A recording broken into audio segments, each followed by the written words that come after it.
Hari ini saya nak kongsikan perkataan aku ataupun saya dalam bahasa Jawa. Dalam bahasa Jawa ada 3 perkataan untuk saya. Yang pertama adalah aku, iaitu perkataan ngoko. Nombor 2 kita ada perkataan kromo, iaitu kula. Kula nggih. Kemudian yang ketiga kita ada perkataan yang lebih halus, iaitu apa Pak Totok? Dalem. Dalam. Okey Pak Totok, boleh tak bagi contoh ayat untuk 3 perkataan ini? Aku lagi belajar basa Jawa. Ngokone. Ngokone. Kromone pripun? Kramane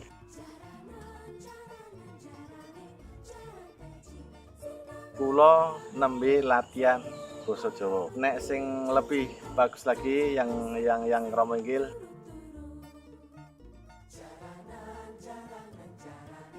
dalem nambe sinaos basa Jawi. Wah, mantap. Matur sembah nun kepanggih malih benjing.